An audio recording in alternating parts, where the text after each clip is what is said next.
जय माता दी। स्वागत है आपका स्पिरिचुअल भक्ति विचार चैनल पर।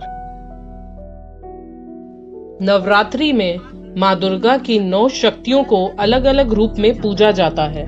कहा जाता है कि जब जब पृथ्वी पर दानवों का अत्याचार बढ़ा तब तब माँ दुर्गा ने अपना नया रूप धारण किया। आइए जानते हैं माँ दुर्गा के 9। माता का प्रथम रूप माँ शैलपुत्री। माँ दुर्गा को सर्वप्रथम शैलपुत्री के रूप में पूजा जाता है। पर्वतराज हिमालय के घर देवी ने पुत्री के रूप में जन्म लिया और इसी कारण इनका नाम शैलपुत्री पड़ा। शैलपुत्री के दाएं हाथ में त्रिशूल और बाएं हाथ में कमल का फूल रहता है तथा इनका वाहन बैल है। माँ की पूजा करने से रोगों का नाश होता है और हर संकट से माँ हमें बचाती है। इस दिन माता को गाय के घी से बनी मिठाई का भोग लगाना चाहिए। यह दिन पीले रंग से जुड़ा है जो हमारे जीवन में उत्साह, चमक और प्रसन्नता लाता है। इस दिन पीले रंग के वस्त्र पहनने चाहिए। शैलपुत्री माँ की कथा। एक बार प्रजापति दक्ष ने यज्ञ करवाया। उसमें उन्होंने सारे देवताओं को यज्ञ में निमंत्रित किया, लेकिन शिवजी को उन्होंने निमंत्रण नहीं भेजा। जब नारद जी ने माता सती को ये यज्ञ की बात बताई तब माँ सती का मन वहां जाने के लिए बेचैन हो गया। उन्होंने शिवजी को यह बात बताई तब शिवजी ने कहा, प्रजापति दक्ष किसी बात से उनसे नाराज हैं, इसलिए उन्होंने हमें नहीं बुलाया, तो ऐसे में तुम्हारा वहां जाना ठीक नहीं है। यह सुनकर माँ सती का मन शांत नहीं हुआ। उनका प्रबल आग्रह देखकर शिवजी ने उन्हें वहां जाने की अनुमति दे दी। जब माँ सती वहां पहुंची तो उन्होंने देखा कि कोई भी वहां पर उनसे ठीक से व्यवहार नहीं कर रहा था। केवल उनकी माता ही उनसे प्रेम पूर्वक बात कर रही थी। तब क्रोध में आकर माता सती ने उस यज्ञ की अग्नि से अपना पूरा शरीर भस्म कर दिया और फिर अगले जन्म में पर्वतराज हिमालय की पुत्री के रूप में जन्म लिया और तब से शैलपुत्री के नाम से जानी गई। दूसरा रूप माँ ब्रह्मचारिणी।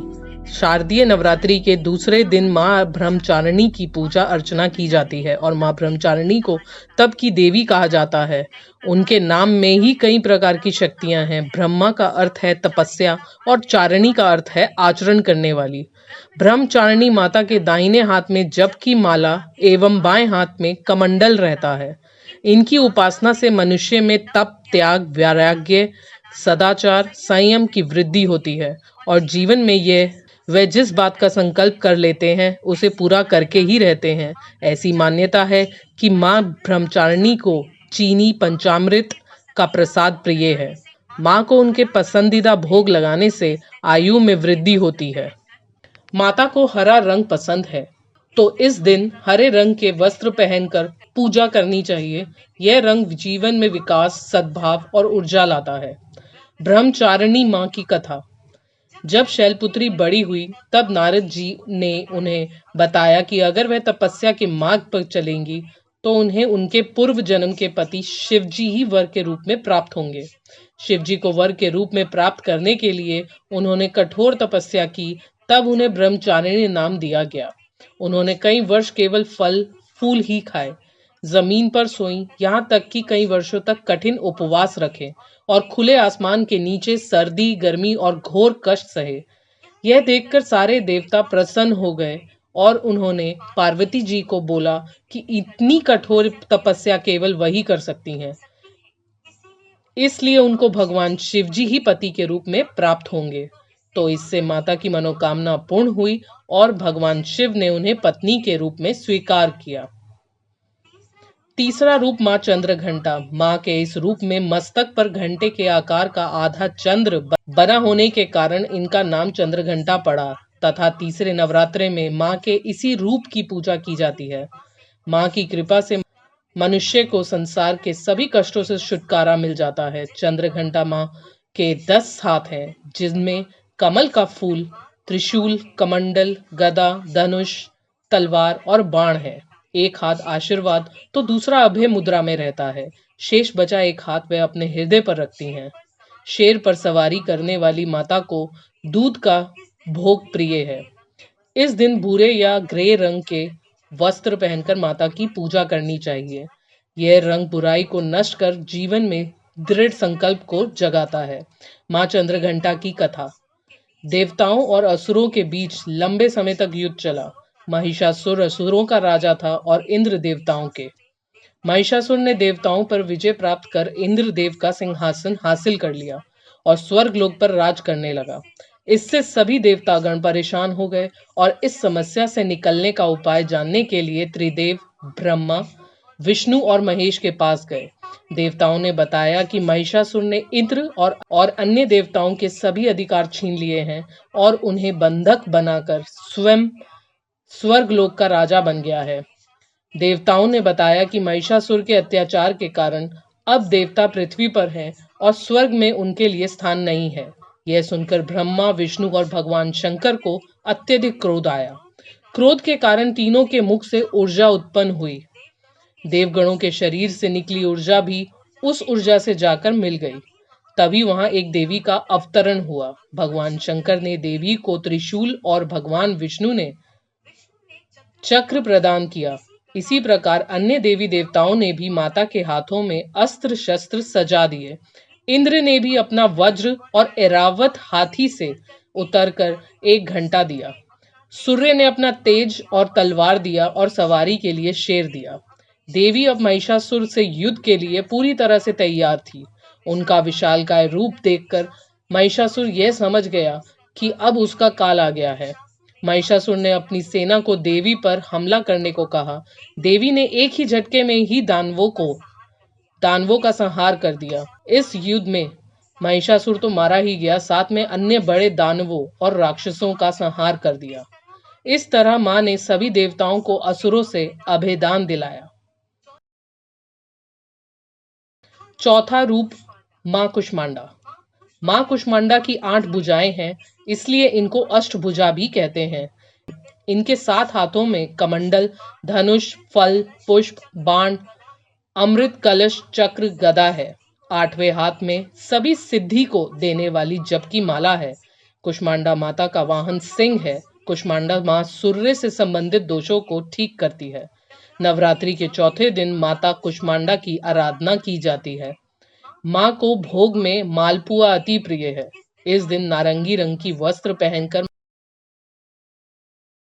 माता की पूजा करने से वह प्रसन्न होती हैं और जीवन में प्रसन्नता का आशीर्वाद देती हैं। यह रंग खुशी और सकारात्मक ऊर्जा का प्रतीक माना जाता है। मां कुष्मांडा की कथा। पौराणिक कथा के अनुसार जब सृष्टि का अस्तित्व नहीं था, चारों तरफ अंधकार ही अंधकार था, तब कुष्मांडा देवी ने ब्रह्मांड की रचना की थी। इसलिए इन्हें सृष्टि की आदि शक्ति के रूप में जाना जाता है। कुष्मांडा माता का रूप बहुत ही शांत, सौम्य और मोहक माना जाता है। सूर्यलोक में रहने की शक्ति, क्षमता केवल इन्हीं में है। इनके ही तेज से 10 दिशाएं आलोकित हैं। ब्रह्मांड की सभी वस्तुओं और प्राणियों में इन्हीं का तेज है। पवित्र मन से नवरात्रि के चौथे दिन इस देवी की पूजा आराधना करना चाहिए। इससे भक्तों के रोगों और शोकों का नाश होता है तथा उसे आयु, यश, बल और आरोग्य प्राप्त होता है। ये देवी अत्यल्प सेवा और भक्ति से ही प्रसन्न होकर आशीर्वाद देती हैं। सच्चे मन से पूजा करने वाले को सुगमता से परम पद प्राप्त होता है। विधि विधान से पूजा करने पर भक्त को कम समय में ही कृपा का सूक्ष्म भाव अनुभव होने लगता है। ये देवी सुख, समृद्धि और उन्नति प्रदान करती हैं। अंततः इस देवी की उपासना में भक्तों को सदैव तत्पर रहना चाहिए। 5वां रूप मां स्कंद माता। नवरात्रि का 5वां दिन माता स्कंद माता को समर्पित होता है। कुमार कार्तिकेय की माता होने के कारण इनका नाम स्कंद माता पड़ा। इनकी पूजा करने वाले मनुष्य संसार के सभी सुखों को भोगते हुए अंत में मोक्ष पद को प्राप्त होते हैं। मां का वाहन सिंह है और इन्हें केले का भोग अति प्रिय है।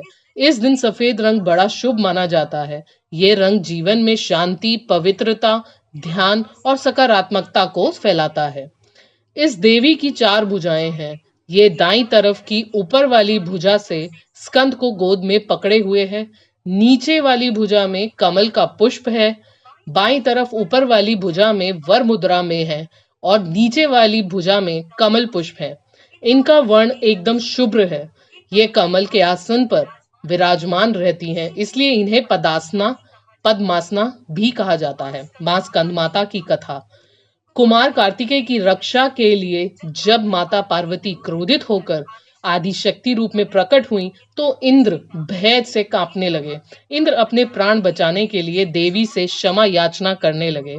कुमार कार्तिकेय का एक नाम स्कंद भी है, इसलिए माता को मनाने के लिए इंद्र देवताओं सहित स्कंद माता नाम से देवी की स्तुति करने लगे और उनका इसी रूप में पूजन किया। इस समय से ही देवी अपने पांचवें स्वरूप में स्कंदमाता रूप से जानी गई और नवरात्र के पांचवें दिन इनकी पूजा का विधान तय हो गया। शास्त्रों में इसका काफी महत्व बताया गया है। इनकी उपासना से भक्त की सारी इच्छाएं पूरी हो जाती हैं। मन को एकाग्र रखकर और पवित्र रखकर इस देवी की आराधना करने वाले भक्त को भवसागर पार करने में कठिनाई नहीं आती। उनकी पूजा से मोक्ष का मार्ग सुलभ होता है। यह देवी विद्वानों और सेवकों को पैदा करने वाली शक्ति है, यानी चेतना का निर्माण करने वाली। छठा रूप मां कात्यायनी। नवरात्रि के छठे दिन माता कात्यायनी की पूजा की जाती है। यह देवी का सबसे शक्तिशाली स्वरूप होता है। इन्हें युद्ध की देवी के नाम से भी जाना जाता है। माता के इसी स्वरूप ने महिषासुर का वध भी किया था। इस दिन मां को शहद और मीठे पान का भोग लगाना चाहिए। इससे घर में सकारात्मक माहौल उत्पन्न होता है और उम्र बढ़ती है। इस दिन लाल रंग पहनकर माता की पूजा करनी चाहिए। यह रंग उत्साह और उमंग का प्रतीक माना जाता है। ऊपर वाली दाईं भुजा से माता की ऊपरी वाली भुजा अभय मुद्रा में होती है तथा नीचे वाली वर मुद्रा में होती है। बाईं तरफ की ऊपरी भुजा से उन्होंने चंद्रहास तलवार धारण की है तो नीचे वाले हाथ में कमल का पुष्प पकड़े रहती है। मां कात्यायनी की कथा। कात्य गोत्र में विश्व प्रसिद्ध महर्षि कात्यायन ने भगवती प्रारंभा की कठिन तपस्या की। उनकी इच्छा थी कि उन्हें पुत्री प्राप्त हो। मां भगवती ने उनके घर पुत्री के रूप में जन्म लिया, इसलिए यह देवी कात्यायनी कहलाई। इनका गुण शोध कार्य है, इसलिए इस वैज्ञानिक युग में कात्यायनी का महत्व सर्वाधिक हो जाता है। इनकी कृपा से ही सारे कार्य पूरे हो जाते हैं। ये वैद्यनाथ नामक स्थान पर प्रकट होकर पूजी गईं। मां कात्यायनी अमोघ फलदायिनी है। भगवान कृष्ण को पति रूप में पाने के लिए ब्रज की गोपियों ने इन्हीं की पूजा की थी। यह पूजा कालिंदी यमुना के तट पर की गई थी, इसलिए ये ब्रज मंडल की अधिष्ठात्री देवी के रूप में प्रतिष्ठित हैं। मां कात्यायनी शत्रुहंता है, इसलिए इनकी पूजा करने से शत्रु पराजित होते हैं और जीवन सुखमय बनता है। जबकि मां कात्यायनी की पूजा करने से कुंवारी कन्याओं का विवाह होता है। नवरात्रि के छठे दिन भक्त का मन आग्नेय चक्र पर केंद्रित होना चाहिए। अगर भक्त खुद को पूरी तरह से मां कात्यायनी को समर्पित कर दे तो मां कात्यायनी उसे अपना असीम आशीर्वाद प्रदान करती है। सातवां रूप मां कालरात्रि। नवरात्रि के सातवें दिन मां कालरात्रि की पूजा होती है। इनके नाम का मतलब है काल की मृत्यु। मां के स्मरण मात्र से ही सभी प्रकार के भूत पिशाच एवं भय समाप्त हो जाते हैं। मां कालरात्रि का वर्ण घोर अंधकार की भांति काला है, बाल बिखरे हुए हैं तथा अत्यंत तेजस्वी 3 नेत्र हैं। इनके गले में बिजली की चमक जैसी माला भी होती है। मां के 4 हाथों में से 2 हाथ अभय मुद्रा और वर मुद्रा में होते हैं तथा शेष दोनों हाथों में चंद्रहास, खड्ग अथवा हंसिया एवं नीचे की ओर वज्र कांटेदार कटार होती है।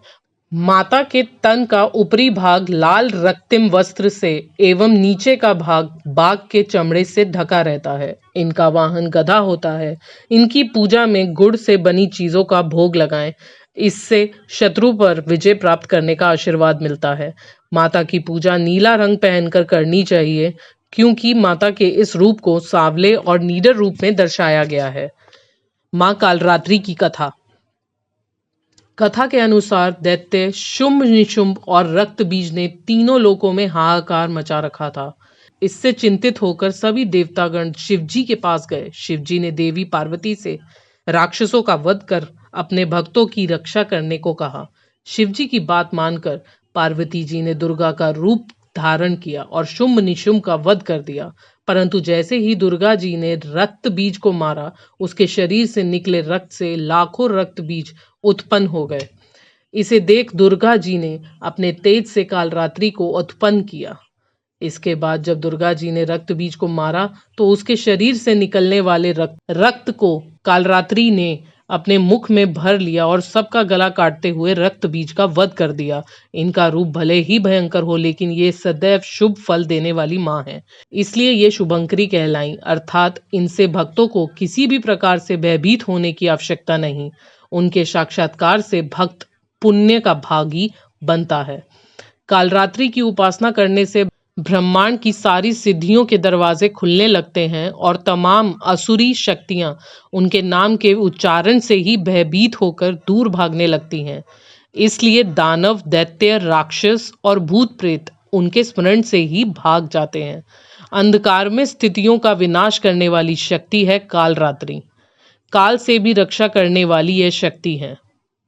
8वां रूप माँ महागौरी। नवरात्रि के 8वें दिन माता महागौरी की पूजा की जाती है। माँ का वाहन बैल है तथा माँ को हलवे का और नारियल का भोग लगाना चाहिए। तभी अष्टमी को पूजन करके माँ को हलवे पूरी का भोग लगाया जाता है। इस दिन गुलाबी वस्त्र पहनकर माता की पूजा करनी चाहिए। जो व्यक्ति देवी के इस स्वरूप की पूजा करता है उसे जीवन के सभी कष्टों से मुक्ति मिल जाती है और उसे आर्थिक लाभ, संतान भी मिलता है। यह रंग आशा, आत्मशोधन और सामाजिक उत्थान का प्रतीक माना जाता है। इनके सभी आभूषण और वस्त्र सफेद हैं, इसलिए उन्हें श्वेतांबरधरा कहा गया है। इनके 4 भुजाएं हैं और वाहन वृषभ है, इसलिए वृषारूढ़ा भी कहा गया है। इनके ऊपर वाला दाहिना हाथ अभय मुद्रा है तथा नीचे वाला हाथ त्रिशूल धारण किया हुआ है। ऊपर वाले बाएं हाथ में डमरू धारण कर रखा है और नीचे वाले हाथ में वर मुद्रा है। माँ महागौरी की कथा। इनकी पूरी मुद्रा बहुत शांत है। पति रूप में शिव को प्राप्त करने के लिए महागौरी ने कठोर तपस्या की थी। इसी वजह से इनका शरीर काला पड़ गया, लेकिन तपस्या से प्रसन्न होकर भगवान शिव ने इनके शरीर को गंगा के पवित्र जल से धोकर कांतिमय बना दिया। उनका रूप और वर्ण गौर वर्ण का हो गया, इसलिए ये महागौरी कहलाई। ये अमोघ फलदायिनी है और इनकी पूजा से भक्तों के तमाम पाप धुल जाते हैं। इनकी कृपा से अलौकिक सिद्धियां भी प्राप्त होती हैं। नवरात्रि के 8वें दिन माँ महागौरी की पूजा करने का प्रचलन है। माँ महागौरी राहु की स्वामिनी मानी जाती हैं। जो मनुष्य नवरात्रि के 8वें दिन माँ महागौरी की पूजा अर्चना करते हैं, उनकी जन्म पत्री का राहु दोष समाप्त हो जाता है। 9वां रूप माँ सिद्धिदात्री। नवरात्रि के आखिरी दिन सिद्धिदात्री की पूजा की जाती है। इनका वाहन सिंह है। चतुर्भुज देवी के दाएं ओर के ऊपर वाले हाथ में गदा और नीचे वाले हाथ में चक्र रहता है। बाएं और ऊपर वाले हाथ में कमल का पुष्प एवं नीचे वाले हाथ में शंख रहता है। माँ को चना, खीर, पूड़ी, हलवे का प्रसाद लगाएं और फिर 9 कन्या का पूजन कर उन्हें भोजन करना चाहिए। इससे घर में सुख समृद्धि आती है। इस दिन बैंगनी रंग के वस्त्र पहनकर माता की पूजा करनी चाहिए। माता सिद्धिदात्री शक्ति प्रदान करने वाली देवी मानी जाती हैं। यह रंग महत्वाकांक्षाओं का प्रतीक माना जाता है। माँ सिद्धिदात्री की कथा। पुराणों के अनुसार भगवान शिव ने माँ सिद्धिदात्री की पूजा करके सभी प्रकार की सिद्धियों को प्राप्त किया था। उनका आधा शरीर स्त्री का हो गया था, इसलिए उन्हें अर्धनारेश्वर के नाम से भी जाना जाता है। एक समय पे जब सृष्टि में अंधकार छा गया था, तब एक दिव्य शक्ति ने जन्म लिया जो महाशक्ति के अलावा कोई नहीं थी। देवी शक्ति ने ब्रह्मा, विष्णु और महादेव की त्रिमूर्ति को जन्म दिया और तीनों को दुनिया के लिए अपने कर्तव्यों को निभाने के लिए अपनी भूमिकाओं को समझने की सलाह दी। उनके कहे अनुसार त्रिदेव एक महासागर के किनारे बैठ गए और कई वर्षों तक तपस्या की। तब माँ देवी ने सिद्धिदात्री के रूप में उन्हें दर्शन दिए और तीनों को अपनी शक्तियों के रूप में पत्नियां दी, ताकि वो लोग उनकी मदद से सृष्टि रचना का कारोबार कर सकें। और धीरे धीरे सृष्टि में सब कुछ निर्माण हुआ। इस तरह माँ सिद्धिदात्री की कृपा से सृष्टि की रचना, पालन, संहार का कार्य संचालित हुआ। जय माता दी। हेलो दोस्तों, अगर ये वीडियो आपको पसंद आए तो आप इसे लाइक करें, सब्सक्राइब करें और शेयर करें अपने दोस्तों के साथ और कमेंट कर कर बताएं कि आपको क्या अच्छा लगा।